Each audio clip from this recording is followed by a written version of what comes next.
Hello students of class 12 আমরা last ভিডিওতে তোমাদের ইউনিট 1 এর যে লাস্ট চ্যাপ্টার ছিল ধারকত্ব ধারক সেটা আমরা শেষ করেছি। তো স্বাভাবিকভাবে পরের ইউনিট হচ্ছে ইউনিট 2। তো ইউনিট 2 ফার্স্ট চ্যাপ্টার তড়িৎ প্রবাহের সূত্র আমরা এই ভিডিওর মাধ্যমে শুরু করব। তার আগে একটা কথা বলি, সেটা হচ্ছে ইউনিট 2 হচ্ছে চ্যাপ্টার এখানে রয়েছে তিনটে, আর এইচএস এ এখান থেকে ফুল মার্কস সেটা হচ্ছে 8 নাম্বার আছে তিনটে অধ্যায় মিলে। তো তিনটে অধ্যায় দুটো থেকেও আসতে পারে, একটা থেকেও আসতে পারে, তিনটে থেকেও আসতে পারে, সেটা যে উত্তর যেমন। এমসিকিউ একটা, এসএকিউ 2 নাম্বার অর্থাৎ এসএকিউ টাইপ 1 সেইটা একটা, আর লং অ্যানসার কোশ্চেন 5 নাম্বারের একটা। তাহলে এখান থেকে দেখতে পাচ্ছ টোটাল হচ্ছে 8। তো এই যে তিনটে চ্যাপ্টার রয়েছে, তিনটের মধ্যে প্রথম দুটো চ্যাপ্টার একটু বড়, অর্থাৎ প্রথম চ্যাপ্টার হচ্ছে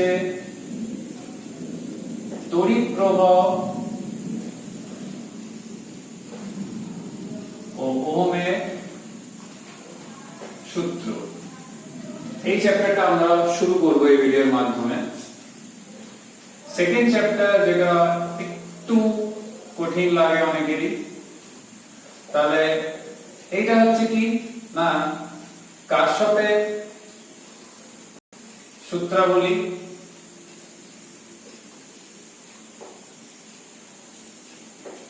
তো এই কারশফের সূত্রাবলী তোমরা একটা খুব গুরুত্বপূর্ণ এন্ট্রান্স এই চ্যাপ্টারটা বলতে গেলে কারশফের সূত্রাবলী চ্যাপ্টারটা। আর থার্ড হচ্ছে তড়িৎ শক্তি ও ক্ষমতা, সবচেয়ে দুর্বল চ্যাপ্টার এই ইউনিটে। কারণ হচ্ছে তড়িৎ শক্তি ক্ষমতা থেকে খুব কম প্রশ্ন আসে, মাঝে মাঝে 1 নাম্বার আসে, কোনো কোনো সময় 2 নম্বরও এসেছে, কিন্তু মূল যেটা ব্যাপার হচ্ছে খুব কম প্রশ্ন আছে, খুব কম থিওরি, খুব কম নিউমেরিক্যালস। তো সবচেয়ে গুরুত্বপূর্ণ উচ্চ মাধ্যমিক এবং এন্ট্রান্সের দিক থেকে যদি বলা হয়, সেটা হচ্ছে এই প্রথম দুটো চ্যাপ্টার। সাধারণত এরাই ডমিনেট করে, মাঝে মাঝে 1 মার্কস 2 মার্কস কোন এমসিকিউ কোন শর্ট প্রশ্ন কোন 1 নম্বরের নিউমেরিক্যাল এরকম কিন্তু এইচএস পরীক্ষা দেখা যায়।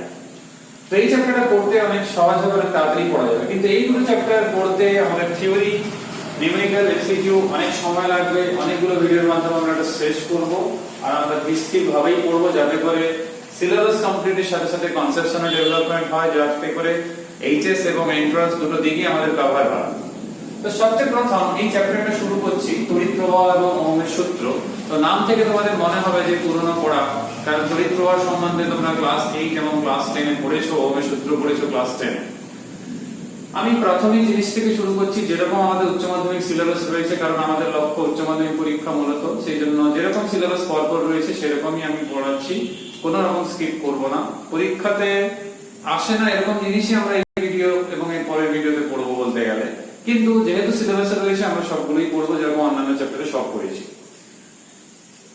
তড়িৎ প্রবাহ ওহমের সূত্রে সবচেয়ে প্রথম তোমাদের ছায়া প্রকাশন বইতে যেরকম পরপর সিলেবাস সাজানো রয়েছে কিংবা সাতটাতে সেই হিসাবেই পড়ানো হবে এটাতে। তো সবচেয়ে প্রথম হচ্ছে কয়েকটা এককের কথা আমি তোমাদের সঙ্গে বলি। সেটা হচ্ছে ধরো ওয়াট, ওহম, অ্যাম্পিয়ার, ভোল্ট। এই এককগুলো তোমাদের খুবই পরিচিত একক।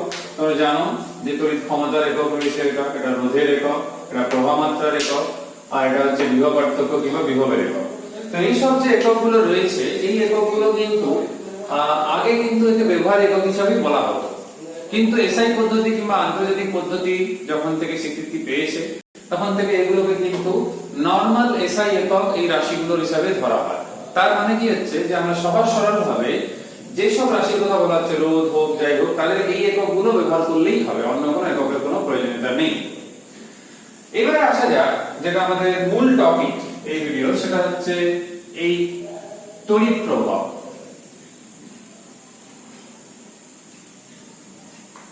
এই তড়িৎ প্রবাহ ব্যাপারটা কি না, দেখো প্রবাহ কথাটা কিন্তু তোমরা এর আগেও অনেক সময় পড়েছো, যেমন হচ্ছে বায়ু প্রবাহ, জল প্রবাহ, তাপ প্রবাহ। আমরা এই তড়িৎ প্রবাহকে ওদের সঙ্গে কিন্তু তুলনা করতে পারি। ক্লাস 10 এও কিন্তু মনে করে দেখো তুলনা কিন্তু করা হয়েছিল।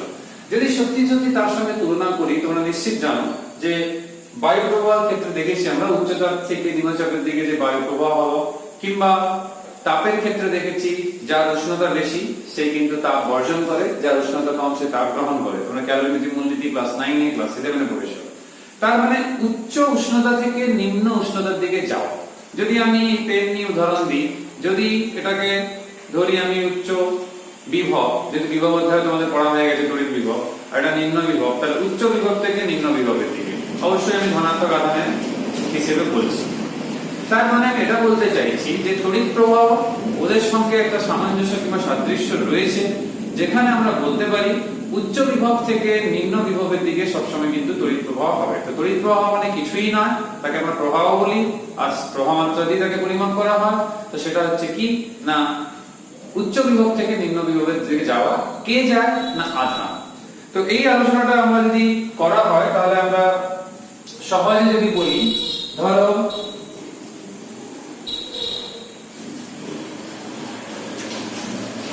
এখানে সাপোজ কতটা পরিমাণ জল আছে, এটা এ এটা বি, তাহলে এ যে রয়েছে পাত্র কিংবা নল, সেখানে লেভেলটা বেশি, তার বি তে উচ্চতা কম।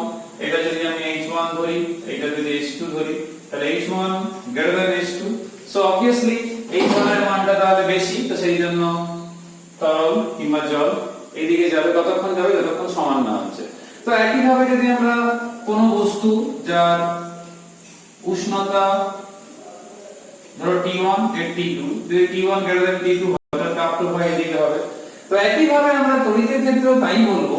সেটা কেমন বলবো না, যদি আমরা এটাকে A বিন্দু B বিন্দু ধরি, তার মানে A একটা পরিবাহী, B একটা পরিবাহী, এটাকে যুক্ত করা হয়েছে, আর VA এর মান সাপোজ VB থেকে বড়, তো VA VB কি না বিভব।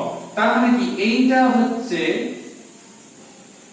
উচ্চ বিভব, যেহেতু বিভবের মান বেশি তার, আর এইটা হচ্ছে নিম্ন বিভব। এখানে মাথায় রাখতে হবে উচ্চ বিভব নিম্ন বিভব ধারণা কি, ধরো কোন পরিবারের কাছে ধনাত্মক আধান রয়েছে অনেক, তো তার বিভব অবভিয়াসলি আমরা পজিটিভ ধরছি, তার মানে ধনাত্মক বিভব, তো সেটাকেই আমরা বলি উচ্চ বিভব। আর যার ক্ষেত্রে ঋণাত্মক আধান বেশি থাকবে, তো স্বাভাবিকভাবে যেহেতু ঋণাত্মক আধানের মানে আধিক্য রয়েছে, তার মধ্যে বেশি পরিমাণে ঋণাত্মক আধান রয়েছে, সেটাকে আমরা বলবো নিম্ন বিভব। তো এটা একটু মাথায় রাখতে হবে। এবারে চলে আসে যাক যে তড়িৎ প্রবাহ আর সেখান থেকে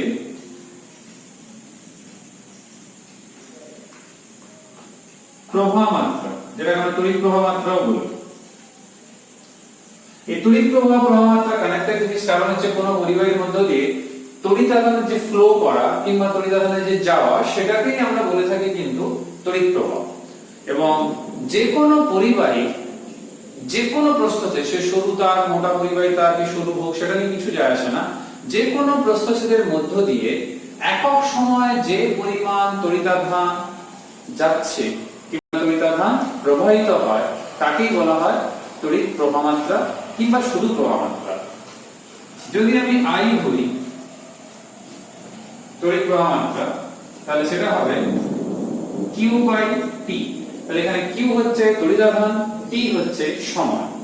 যদি কোনো কারণে I হয়ে যায় সময়ের অপেক্ষক কিংবা ফাংশন, অর্থাৎ সময় সাপেক্ষে I এর মান পরিবর্তন হচ্ছে, তো সেই ক্ষেত্রে আমরা Q সমান বলবো I into dt। মানে অনেকেই স্মল q ইউজ করে না, তারা ক্যাপিটাল Q ইউজ করে, তো সেটা কোনো ব্যাপার না, সেটা ইচ্ছের উপরে নির্ভর করছে। আর পদার্থবিদ্যার সাহায্যে এটা লেখার সময় আমরা এইভাবে লিখি I সমান dq/dt। তোমরা চাইলে d ক্যাপিটাল Q লিখতে পারো, সেটা কোনো অসুবিধা নেই। বিভিন্ন বইতে বিভিন্ন রকম রয়েছে, দুটোই একই ব্যাপার, কোনো সমস্যা নেই। তো এটা যে আমরা জানলাম, এখান থেকে স্বাভাবিকভাবে ক্লাস 10 এর সেই প্রশ্ন ক্লাস 8 এও ছিল, সেটা হচ্ছে তড়িৎ প্রবাহ মাত্রার একক। আমি আগেই বলেছি, যেটা আমি শুরুতেই বলেছিলাম, যে তড়িৎ প্রবাহ মাত্রা এই যে Q/T, অর্থাৎ SI তে যদি আমি বলি, তাহলে এটাই হবে তখন 1 অ্যাম্পিয়ার। তার মানে 1 অ্যাম্পিয়ার সমান হচ্ছে কি 1 কুলম্ব/1 সেকেন্ড। অর্থাৎ কোন পরিবাহীর মধ্য দিয়ে 1 সেকেন্ডে যদি 1 কুলম্ব তড়িতাধান প্রবাহিত হয়, তাহলে সেই প্রবাহ মাত্রা কে আমরা বলবো 1 অ্যাম্পিয়ার। তো এটাকে আর ব্যবহারিক একক বলার কিছু নেই, এসআই পদ্ধতিতে এটাই একক, আর এটা একটা ফান্ডামেন্টাল একক, তোমরা মৌলিক এককেও ক্লাস 11 এবং 9 এ এটা নিয়ে আলোচনা হয়েছে। তো এটাই হচ্ছে প্রবাহ মাত্রার একক, এটাই এসআই একক, আর এই এককটাই প্রচলিত। অবশ্য এটাও ঠিক যে আমরা বিভিন্ন রকম প্রয়োজনের ক্ষেত্রে আমরা ব্যবহার করে থাকি তড়িৎচুম্বকীয় একক, ইএমইউ যাকে বলা হয় ইলেকট্রোম্যাগনেটিক ইউনিট, তো সেটা প্রয়োজনে ব্যবহার করব, কিন্তু ইন জেনারেল সব ক্ষেত্রে আমরা অ্যাম্পিয়ারকে ব্যবহার করব। নেক্সট প্রশ্নটা হচ্ছে যে নেক্সট যে টপিক রয়েছে তোমাদের বইতে 2021 এর এডিশনের বই যদি বলা হয় ছায়া প্রকাশনীতে, তো 196 পেজে দুটো গাণিতিক উদাহরণ রয়েছে। তোমরা দুটো গাণিতিক উদাহরণই দেখবে, দুটোই সমাকলনের প্রয়োগ রয়েছে, যেটা আমি বললাম q integration of i dt। তো সেই সমাকলনিক প্রয়োগ রয়েছে, দুটো বুঝলে কিন্তু তোমাদের শুধু এই চ্যাপ্টারটা কাজে লাগবে তা না, যখন পরিবর্তী প্রবাহ তোমরা পড়বে পরে ইউনিট গুলোতে, তখন দেখবে সম্ভবত ইউনিট 4 এ রয়েছে, ইউনিট 4 এর সেকেন্ড চ্যাপ্টার পরিবর্তী প্রবাহ এসি। সো ইউনিট 4 এ সেটা কিন্তু হেল্পফুল হবে। নেক্সট আমাদের যে প্রশ্ন, সেটা খুবই সহজ এবং ক্লাস 9 10 এ পড়েছো তোমরা, সেটা হচ্ছে তড়িৎ প্রবাহে এই প্রচলিত দিক কি হবে। আমি আগেই বলেছি তড়িৎ প্রবাহ মানে আমরা জলের প্রবাহের সঙ্গে তুলনা করছি। তাহলে জলের প্রবাহের সঙ্গে যেহেতু তুলনা করছি, তাহলে জলের ক্ষেত্রে আমরা দেখেছি যে উচ্চ চাপ থেকে নিম্ন চাপ কিংবা বায়ু প্রবাহের ক্ষেত্রে দেখেছি, অর্থাৎ বেশি উচ্চতা থেকে কম উচ্চতার দিকে প্রবাহিত হচ্ছে। উষ্ণতার ক্ষেত্রে অর্থাৎ তাপ প্রবাহের ক্ষেত্রে বেশি উষ্ণ অঞ্চল থেকে কম উষ্ণ অঞ্চলের দিকে। তাহলে ইজিলি বলা যেতে পারে তড়িৎ প্রবাহের ক্ষেত্রেও, যদি আমি এরকম এ বি নাম দিই আর দুটোকে আমি যদি কানেক্ট করি, আর যদি এ বিন্দুর বিভব VA, যেটা আমি একটু আগে এখানে বলেছিলাম, নতুন কিছুই বলছি না, আর যদি V এর মান VB থেকে বেশি হয়, তাহলে এটা উচ্চ বিভব, এটা নিম্ন বিভব। তার মানে এই যে উচ্চ বিভব আর এইখানে যে রয়েছে নিম্ন বিভব, তাহলে উচ্চ বিভব থেকে নিম্ন বিভবের দিকে কিন্তু তড়িৎ প্রবাহিত হবে। উচ্চ বিভব মানে বুঝে নিতে হবে যে এখানে ধনাত্মক আধান বেশি রয়েছে, আর নিম্ন মানে হচ্ছে ঋণাত্মক আধান বেশি রয়েছে। তাহলে ধনাত্মক আধানগুলো A থেকে B এর দিকে ছুটবে, তো ভাইস ভার্সা বলতে পারি ঋণাত্মক আধানগুলো B থেকে A এর দিকে ছুটবে। তোমরা বইতেও দেখবে এরকম কথাগুলো কিন্তু লেখা রয়েছে, এটা কিন্তু মাথায় রাখতে হবে যে তড়িৎ প্রবাহ সবসময় উচ্চ বিভব থেকে নিম্ন বিভবের দিকে হবে। আর যেহেতু আমি ঋণাত্মক আধানের কথা বললাম, তাহলে আমরা বলতে পারি যে VB থেকে অর্থাৎ নিম্ন বিভব থেকে উচ্চ বিভব, VB থেকে VA অর্থাৎ এই দিক বরাবর কিন্তু হবে ইলেকট্রনের প্রবাহ। যেহেতু সেটা নেগেটিভ, সেই জন্য হবে এটা লোয়ার পটেনশিয়াল থেকে হায়ার পটেনশিয়াল। তাহলে কি মাথায় রাখবে যে তড়িৎ প্রবাহ মাত্রা হবে উচ্চ বিভব থেকে নিম্ন বিভব, অর্থাৎ ধনাত্মক আধানের ক্ষেত্রে যেহেতু বলছি আমরা, আর ইলেকট্রনের প্রবাহ অর্থাৎ ঋণাত্মক আধানে যেটা হবে ইলেকট্রন প্রবাহ, সেটা হচ্ছে নিম্ন বিভব থেকে উচ্চ বিভবের দিকে। তো এটা একটু মাথায় রাখতে হবে। এই প্রবাহ মাত্রার কথা এলেই দুটো কথা চলে আসে নিজে নিজে, সেটা কি না, একটা হচ্ছে ডিসি আর একটা হচ্ছে এসি।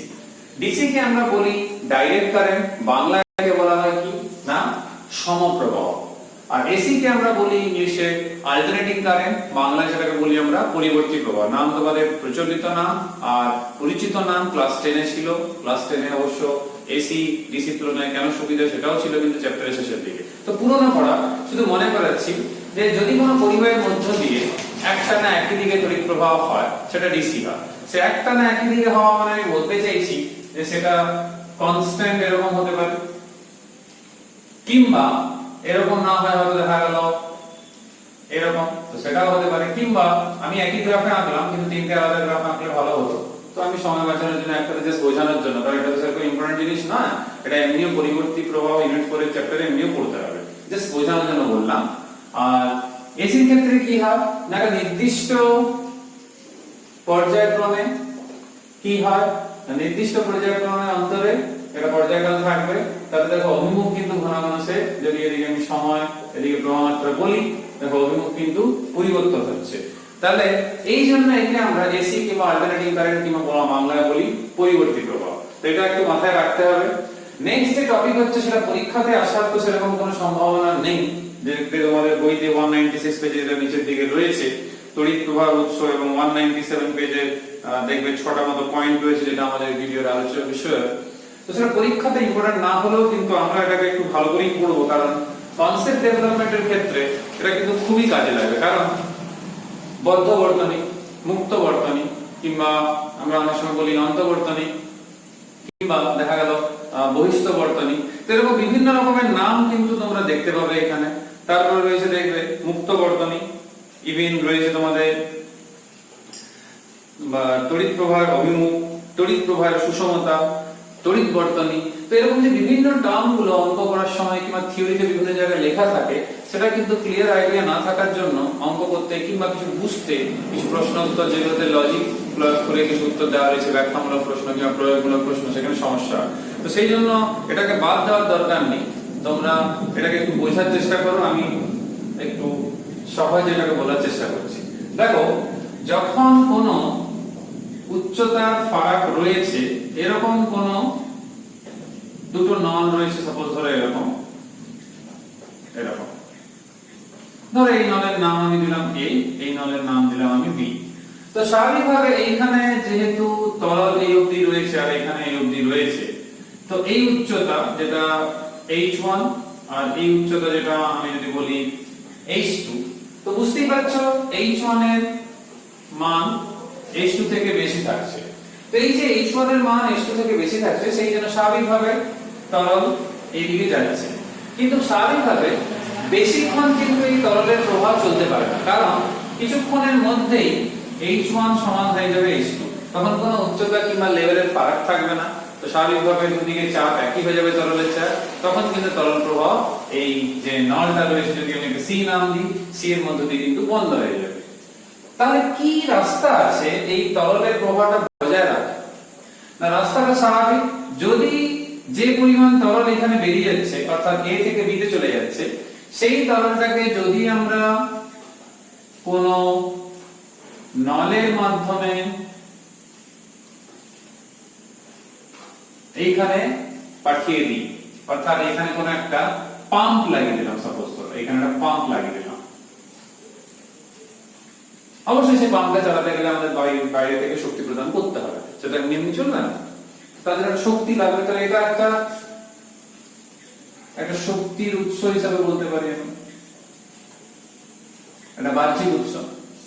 তাহলে এই যে শক্তির উৎস এখানে থাকছে, সে কি করলো না, এই H1 H2 যেটা রয়েছে লেভেলে যে পার্থক্য ছিল, সেই পার্থক্যটা মেইনটেইন করেছে। তাহলে মেইনটেইন করলে কি হবে, আগে যে হারে ছিল, কারণ বেশি থাকলেই তো প্রবাহিত হবে, কিন্তু যদি সেই ডিফারেন্সটা মেইনটেইন হয় H1 H2 যে ডিফারেন্সটা, তাহলে সেই পরিমাণে তরল কিন্তু কন্টিনিউয়াসলি ফ্লো করতে থাকবে। তার মানে কি দেখলাম, এইটাকে যদি একটা তড়িৎ বর্তনী হিসেবে যদি কল্পনা করি, তাহলে আমরা ভাবতে পারি যে এখানে যেরকম তরল ফ্লো মেইনটেইন করার জন্য একটা এক্সটার্নাল সোর্স কিংবা বাহ্যিক একটা পাম্প লাগাতে হচ্ছে, একই ভাবে আমরা যদি এইখানে ভাবি, যদি এটাকে A এটাকে B, তো এইখানে আমরা এটাকে কন্টিনিউ করার চেষ্টা করছি, তো স্বাভাবিকভাবে VA VB ছিল, কিন্তু C এর জায়গায় আমি যদি এইখানেই ধরি নিছি, জাস্ট নামের জন্য আমি ধরলাম, বোঝানোর সাদৃশ্য বজায় রাখার জন্য, তাহলে VA VB যতক্ষণ থাকবে ততক্ষণ আধান কিন্তু ধনাত্মক আধান A থেকে B তে যাবে। কিন্তু কিছুক্ষণের মধ্যে তো আধান প্রবাহিত হয়ে VA সমান VB হয়ে যাবে, তখন তো আধান প্রবাহিত হবে না, কারণ তড়িৎ প্রবাহ বন্ধ হয়ে গেল। তো এখানে আমরা পাম্প লাগিয়ে ব্যবস্থাটা করেছি। একই ভাবে যদি আমরা এইখানে কোন একটা বাহ্যিক যদি একটা উৎস, যেরকম এখানে একটা পাম্প P ছিল, ওরকম একটা বাহ্যিক উৎস যদি আমরা করি, তার মানে কি শক্তি উৎস, যেরকম ব্যাটারি ধরো সাপোজ, তাহলে কি হবে, সেই কি করবে না, এখানে যেরকম ধনাত্মক আধানগুলো এখানে চলে আসছে, তাহলে সেই কি করছে না, এই যে বিভব পার্থক্য রয়েছে, এর বিভব বেশি B কম, এইটাকে মেইনটেইন করা। তার মানে কি ধনাত্মক আধানগুলো যেরকম A থেকে B এর দিকে প্রবাহিত হচ্ছে, একই ভাবে এখানে কি হবে না, B থেকে A এর দিকে এই বরাবর ইলেকট্রন কিংবা ঋণাত্মক আধান যাকে আমরা বলছি সেই কিন্তু প্রবাহিত হবে। তো এই জিনিসটা থেকে অর্থাৎ এই সাদৃশ্য যেটা আমি বললাম, এই সাদৃশ্যকে ধরে কিন্তু আমরা সহজে প্রত্যেকটা জিনিস যেগুলো তোমাদের রয়েছে সেটা কিন্তু আমরা আলোচনা করতে পারি। এরকম আলোচনা করতে পারি। কি কি আলোচনা করতে পারি? সবচেয়ে ফার্স্ট যে টার্ম সেটা হচ্ছে কি না, ফার্স্ট টার্ম হচ্ছে তড়িৎ বর্তনী। তড়িৎ বর্তনী কথাটা তাহলে কি? Electrical circuit. না দেখো এখানে তড়িৎ বর্তনীর একটা অবিচ্ছিন্ন পথ হবে আধান যাওয়ার জন্য, তাতে কোনো ছেদ থাকবে না। তাহলে এখানে দেখো একটা A C B P A, এই যে টোটাল একটা ক্লোজ পাথ, এই ক্লোজ পাথটা কিন্তু একটা অবিচ্ছিন্ন পথ, একে আমরা বলছি কি না তড়িৎ বর্তনী। তো এই তড়িৎ বর্তনী আবার কি হয় না দু রকমের হয়। কি কি না, একটা হচ্ছে কি বদ্ধ, আরেকটা হচ্ছে মুক্ত। তো এটাও জানতে হবে মুক্ত বর্তনী কি আর বদ্ধ বর্তনী কি।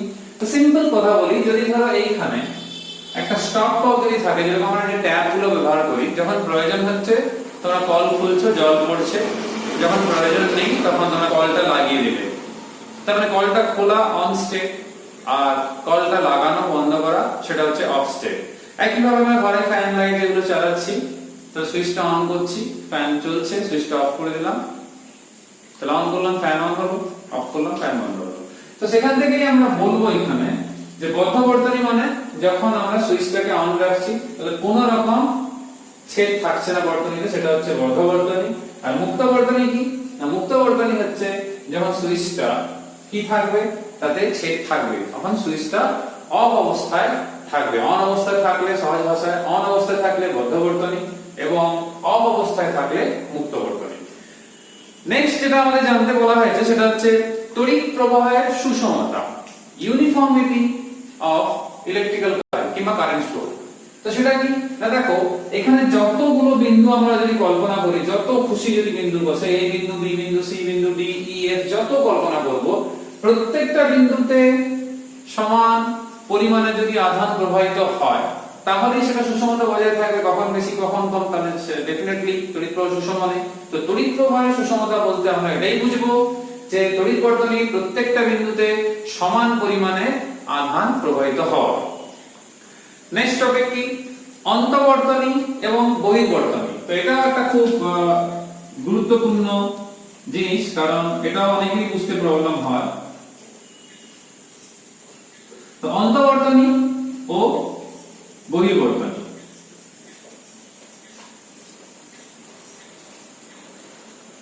তো এই যে দুটো রয়েছে তোমরা দেখবে বইতে এরকম একটা হেডিং দেওয়া রয়েছে। না এখানে যদি একটু এই গ্রিন কালিতে যেটা আমি ছবিটা এঁকেছি এটা যদি একটু ভাবা হয়, দেখো অন্তর্বর্তনীতে কি হচ্ছে না, যদি এটা একটা ব্যাটারি হিসাবে কিংবা তড়িৎ কোষ হিসাবে ধরি আমরা, ইলেকট্রিক্যাল সেল হিসাবে, তাহলে এখানে কি হচ্ছে দেখো নিম্ন বিভব থেকে ইলেকট্রন প্রবাহিত হচ্ছে উচ্চ বিভবের দিকে। তাহলে এটা কি হচ্ছে, সেটা ব্যাটারির অন্তর্গত জায়গা, এটা ব্যাটারি খুলে দিলে কিন্তু সেই জিনিসটা হবে। তার মানে কি ব্যাটারির মধ্যে যে বর্তনীটা ক্রিয়া করছে, যেটা আমরা বলতে পারি বি পি এ, সেইটা হচ্ছে অন্তর্বর্তনী। তোমরা বলবে স্যার আমরা বুঝবো কি করে না, বর্তনীর যে অংশে অন্য কোন শক্তি তড়িৎ শক্তিতে রূপান্তরিত হচ্ছে সেইটাই হচ্ছে অন্তর্বর্তনী। তাহলে এখানে দেখো ব্যাটারির মধ্যে, ধরো ব্যাটারি তার রাসায়নিক শক্তি সে তড়িৎ শক্তিতে রূপান্তরিত হচ্ছে, কারেন্ট ফ্লো বজায় রাখছে, তাহলে এটা হচ্ছে অন্তর্বর্তনী। আর বহির্বর্তনী কোনটা হবে না, বহির্বর্তনী আমরা এই এ সি বি কে বলতে পারি, অর্থাৎ এ সি বি কেই বলতে হবে। কেন না, যে অংশে বর্তনীর তড়িৎ শক্তি অন্য কোন শক্তিতে রূপান্তরিত হচ্ছে সেটাই হচ্ছে বহির্বর্তনী। সহজ উদাহরণ দিই, এখন ধরো এই রুমে যে লাইট আমি জ্বালিয়েছি, তো লাইট জ্বলছে, টিউবলাইট জ্বলছে, বাল্ব জ্বলছে কি ফ্যান জ্বলছে, তাহলে এই যে লাইট জ্বলছে তার তড়িৎ শক্তি দিয়েছি, আলোক শক্তি পাচ্ছি আর তাপ শক্তি পাচ্ছি। ফ্যান যখন চালানো হয়েছে তো কারেন্ট অর্থাৎ তড়িৎ শক্তি দিয়েছি, যান্ত্রিক শক্তি পাচ্ছি। তো এরকম কত ইলেকট্রিক্যাল ইকুইপমেন্ট গুলো আমরা ইউজ করি, তো শক্তি রূপান্তর হচ্ছে।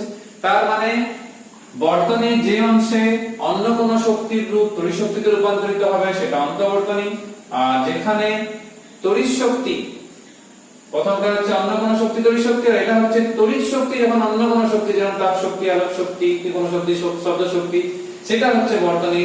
এক্সটার্নাল সার্কিটকে বলা হয়, এটা ইন্টারনাল সার্কিট বলা হয়, বাংলায় বহির্বর্তনী আর অন্তর্বর্তনী। লাস্ট যেটা আমাদের এখানে পড়তে বলেছে সেটা হচ্ছে তড়িৎ প্রবাহের অভিমুখ। তো সেটা একদমই সহজ হচ্ছে উচ্চ বিভব থেকে নিম্ন বিভবের দিকে, অর্থাৎ A থেকে B এর দিকে এই বর্তনীর ক্ষেত্রে যদি B এর বিভব বেশি এর কম হয় তখন B থেকে A এর দিকে হবে। তাহলে এই উদাহরণের ক্ষেত্রে আমরা বলবো ACB দিকে, অর্থাৎ ACB বরাবর। কিন্তু এটাও মাথায় রাখতে হবে যে বহির্বর্তনীতে প্রবাহ মাত্রা কোন দিকে, না উচ্চ বিভব থেকে নিম্ন বিভবে, কিন্তু অন্তর্বর্তনীর ক্ষেত্রে দেখো নিম্ন বিভব থেকে উচ্চ বিভব। শর্ট প্রশ্নের জন্য একটু সাবধান, অন্তর্বর্তনীর ক্ষেত্রে সবসময় উল্টো দিকেই হবে, কারণ সেখানে ঋণাত্মক আধান রয়েছে। ঋণাত্মক সবসময় লোয়ার পটেনশিয়াল থেকে ইলেকট্রন, যেহেতু আমি বলবো এই ক্ষেত্রে লোয়ার পটেনশিয়াল থেকে হায়ার পটেনশিয়াল দিকে থাকবে। তো এটা একটু তোমাদের মাথায় রাখবে, সেটা দেখবে তোমাদের বইতেও এই কথাটা বলাই রয়েছে যে এই ক্ষেত্রে কিন্তু তড়িৎ উৎসের ক্ষেত্রে কি হবে না, আমরা দেখতে পাচ্ছি দুই রকমের তড়িৎ প্রবাহের কথা দেখতে পাচ্ছি। একটা হচ্ছে উচ্চ বিভব থেকে নিম্ন বিভবের দিকে, সেটা এক্সটার্নাল সার্কিট কিংবা বহির্বর্তনীতে, আর এই ক্ষেত্রে হবে কি না ইন্টারনাল সার্কিট কিংবা অন্তর্বর্তনীর ক্ষেত্রে যেটা হবে সেটা হচ্ছে নিম্ন বিভব থেকে উচ্চ বিভবের দিকে কিন্তু তড়িৎ প্রবাহ অভিমুখ থাকবে। যেরকম আমি একটু আগেই তোমাদের বলেছিলাম যে A থেকে B এর দিকে যে তড়িৎ প্রবাহটা হচ্ছে সেটা হয় একটু লোয়ার পটেনশিয়াল, কিন্তু ইলেকট্রনের প্রবাহ সব সময় তার বিপরীত হিসাবে ধরা হয়। এটাই প্রচলিত প্রথা আর এটাই কনভেনশন, পুরো বিশ্ব জুড়ে এই নিয়মটাই ফলো করা হয়। তো এইখানেই আলোচনা শেষ করছি। তোমরা যদি কিছু বুঝতে অসুবিধা থাকে কমেন্ট করে জানাবে, যেটা আলোচনা হলো। আর নেক্সট ভিডিওতে আমরা তড়িৎচালক বল এবং প্রাথমিক কোষ নিয়ে আলোচনা করব এবং তারপর ভিডিওতে গৌণ কোষ নিয়ে আলোচনা করব। তো এগুলো পরীক্ষাতে একটু তুলনামূলকভাবে কম ইম্পর্টেন্ট এই চ্যাপ্টারে, কিন্তু প্রাথমিক কোষ গৌণ কোষ নিয়ে মাঝে মাঝে আগে কিন্তু প্রশ্ন আসতো। তো সেই জন্য বাদ কোনো কিছুই না দেওয়া ভালো, কারণ হচ্ছে এন্ট্রান্স এইচএস সব দিক থেকে যদি ভাবা হয় এইচএস এর যা সিলেবাস 11 12 এ রয়েছে সবগুলোই পড়া কিন্তু আমাদের উচিত। পরীক্ষায় যেটা আসুক কি নাই আসুক নিজের কর্তব্যটা পালন করো, তাহলে কিন্তু প্রশ্ন যাই হবে, যেমন হবে, সহজ কঠিন যাই হোক না কেন, রেজাল্ট কিন্তু কোনোভাবেই খারাপ হবে না। আর এটাও সত্যি যে অতটা পড়ার সময় কিন্তু মাথায় রাখতে হবে কোনগুলো বেশি ইম্পর্টেন্ট। সেই জন্য আমি যখন আলোচনা করি তোমাদের কিন্তু বলেই দিই যে এগুলো বেশি ইম্পর্টেন্ট, এগুলো কম ইম্পর্টেন্ট। তো যেগুলো বেশি ইম্পর্টেন্ট সেগুলো একটু বেশি জোর দিতে হবে, যেটা কম ইম্পর্টেন্ট সেটা একটু কম পড়ে রাখতে হবে, অন্তত রিডিং দিয়ে বুঝে রাখতে হবে যে এলে যেন কিছু লেখা যায়। তো এখানে আলোচনা শেষ করছি, পরের ভিডিও তোমাদের সঙ্গে আবার দেখা হবে। Till then by.